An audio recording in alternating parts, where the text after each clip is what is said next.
I've put down several amendments, many amendments to the bill, because I agree with your analysis. We are in an era where our electoral legislation was written at a time where people went back to their constituencies once every 5 years. They did a short campaign with leaflets, and then they came back here if they'd been elected. That is not today's reality. So I've been trying to work as cross-party as possible. Zoe and I have met. I have met with Dr. Ellie Chowns as well, who's now obviously on the committee, as well as key members of the Conservative team, as well as key ministers and members of our team, the Electoral Commission, and also with Philip Rycroft, because I think it's really, really important that we recognise that his report is a very, very good assessment. So my amendments focus in several areas. One is deepfakes, and it tries to do two things in deepfakes. It recognises that fun deepfakes, sort of if you want to be an MP that dresses up as Superman and you jump over Big Ben, and that's the core of your election campaign, great, whatever, you probably won't get elected, but at least say this is a deepfake. Have at least say this has been created using AI. And then there's deep fakes that misrepresent, that other people are making of you that misrepresent. And for me, that is extremely, extremely harmful. There's 72 TikTok accounts that currently use BBC footage of the Prime Minister and just change the audio. And therefore, you get to the doorstep and they say, I hear you're introducing a Christmas tax. You say, no, you're not introducing a Christmas tax. No, I saw it. I saw it on the BBC. I didn't just see it once. I saw it several times on the BBC. That is disinformation. Or people who are deliberately creating deep fakes, like the guy in Sri Lanka who has 126 Facebook sites, and he's got a deep fake of Lord Ali and Keir Starmer CCTV footage making out. He's got Sadiq Khan saying he only rents council houses to Muslims. He doesn't do it because he believes it. He does it because it makes him £300,000 a year. And he now has a YouTube channel that promotes how to do that. So this is the type of thing we're facing on deepfake. So we have to stop the mischaracterization of politicians and politicians' views. And so that's what another one of my amendments does.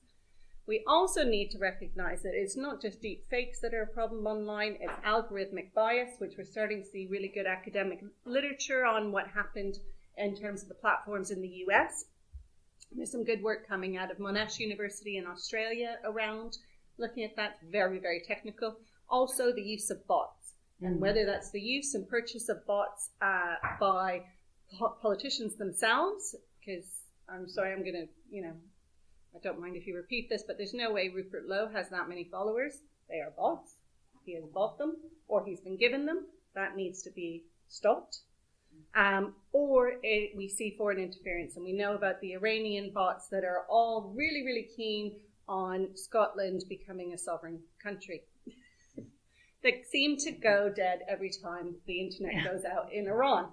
This is deliberate disinformation, and Rycroft Review is really good at that. So we need to have a live system controlled by with experts at the Electoral Commission that are watching that bot activity, that know exactly what's happening and can monitor the bot algorithmic bias as well that is happening. So I know it's not just about new powers to the Electoral Commission, but it is about these sorts of powers that are live, not after the fact, but live. Then we need a protocol that says what happens if we have a major incident, like what happened in Northern Ireland. In the Republic of Ireland, where there was a deep fake of one of the candidates saying they were pulling out of the race 2 days before the election. What would we do if that happened now? Let's not figure that out when it happens. Let's figure it out now and make sure that it's not seen as a way of influencing politics. And then political advertising online is very, very, very different than political advertising in newspapers or radio, because you can micro-target. And when you micro-target, it's only those people that can see it. So we need to have a proper repository where every single political ad, who it's targeted to, what the ad said, and how much money was put behind it, that is centrally held so that anybody can monitor what is being said, whether it's mis or disinformation, and how much they're actually spending on it. So that's a pretty hop, skip, and a jump through my amendments. I'm sure I missed one in there, but that's the spirit of them. And they're meant to work very much in tandem with what Justin's put down and what others are putting down within the bill, because actually, as you said, we have this once in a generation opportunity to make sure that the public has confidence in our elections. Because if we don't get it right, it's not about somebody stealing the elections, it's about actually stealing the choice of our voters to be able to properly make an assessment and choose who they want to vote for.